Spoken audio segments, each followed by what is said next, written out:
Coming up on today's episode of Airborne Unlimited, Continental Motors' new Jet A engine to power next-generation PA-44 Seminole. NTSB Southwest 737 engine shows signs of metal fatigue. And New York City Councilman tries again for helicopter tour ban.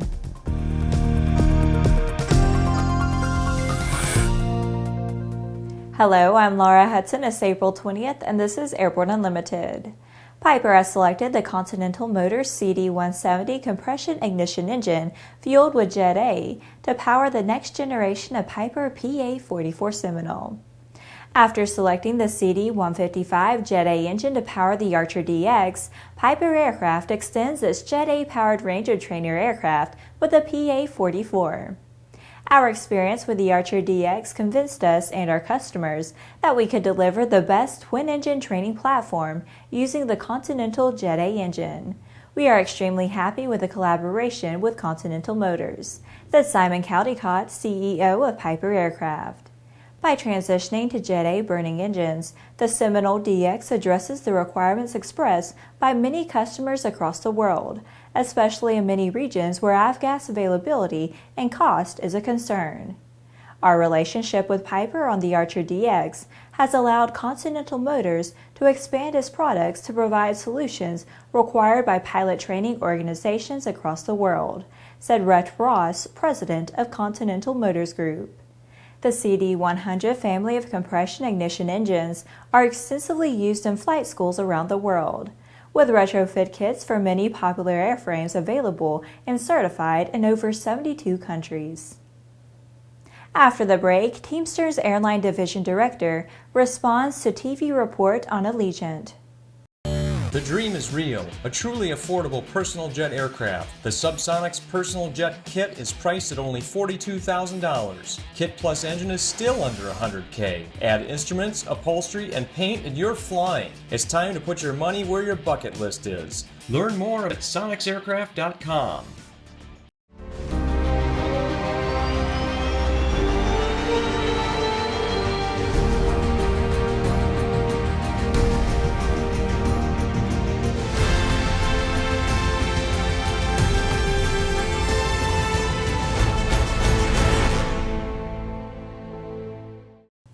Welcome back. If you have a story suggestion for Airborne Unlimited, Aero-TV, Airborne Unmanned, the AMA Drone Report, our website or podcast, just email to news-by@aero-news.net. With so much news coming out of the aviation industry, we're summarizing some other interesting stories in a brief segment we call Around the Patch.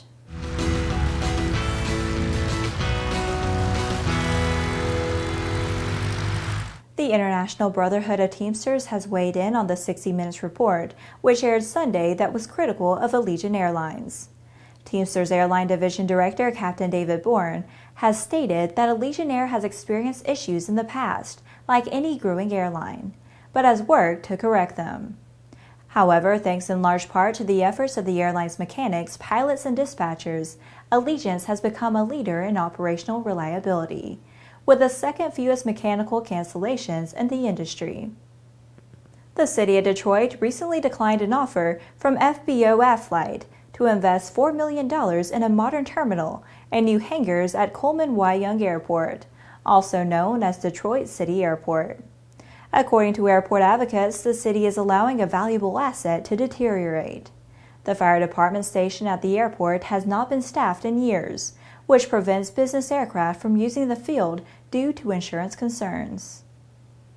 The nation's leading medical flight provider, Miracle Flights, concluded March with 640 free flights provided to families of children battling rare and life-threatening illnesses, according to the Las Vegas-based charity.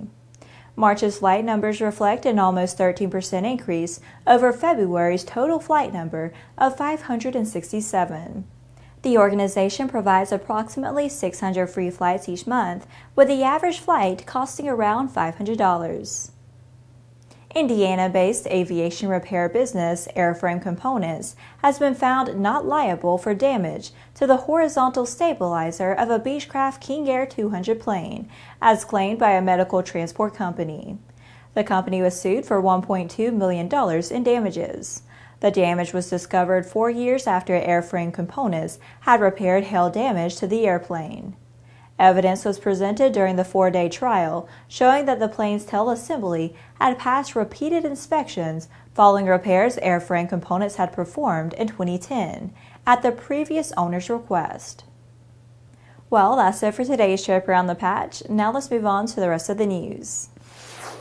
In its initial examination of the Southwest Boeing 737 that suffered an uncontained engine failure Tuesday, the NTSB reports that the damaged engine was missing 1 of 24 fan blades. The FAA has signaled that they will be issuing new directives to inspect these engines over the coming days. NTSB Chairman Robert Sumwalt said that the engine appeared to show evidence of metal fatigue where the blade attached to the hub. Southwest CEO Gary Kelly said that the plane had been inspected on April 15th, but did not have details about the extent of the inspection. The woman who was reportedly pulled partially out of the airplane when the window shattered and later passed away was identified as Jennifer Reardon. The captain, Tammy Jo Schultz, is being held as a hero for safely landing the crippled airplane in Philadelphia, though the rest of the crew has all but been ignored in media reports. Schultz is a former U.S. Navy fighter pilot and one of the first women to qualify in FA-18 Hornets. After these messages, New York City Councilman tries again for helicopter tour ban. There's a difference between charting a steady course and pushing for the ceiling. And for nearly a century, Hartzell Propeller has been defining that difference. It's in our passion for engineering and research and our dedication to testing the limits of performance. We are built on honor. We are Hartzell Propeller.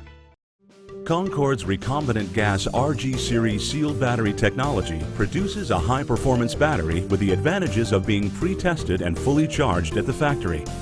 Find out more about Concord's entire line of batteries at www.concordbattery.com. Concord, the heart of your aircraft.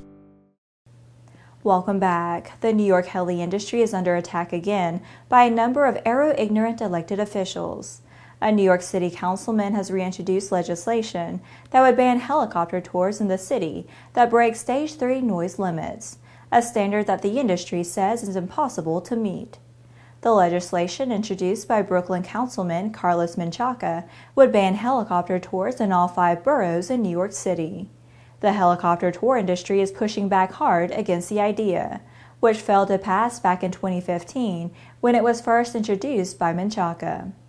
Sam Goldstein, Deputy Director of Helicopter Tourism and Jobs Council, wrote a letter to the City Council, saying that while the accident that fatally injured 5 people last month was horrific, conflating the well-regulated New York City-based air tour industry with the adventure charter operation that went down is a disservice to the people of New York.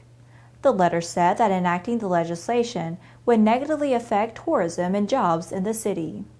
Despite extensive evidence to the contrary, Menchaca and Councilwoman Helen Rosenthal and Margaret Chin, who are co-sponsoring the bill, say that the helicopter tour industry in the city is unsafe.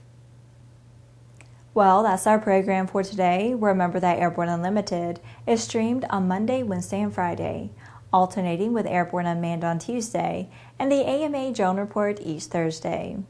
Additional breaking news bulletins may be posted for important stories that fall outside of our normal deadlines. If you're watching us on YouTube, please subscribe and do check us out on Facebook and Twitter.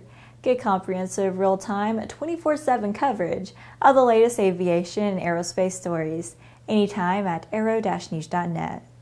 Have a great weekend and see you Monday.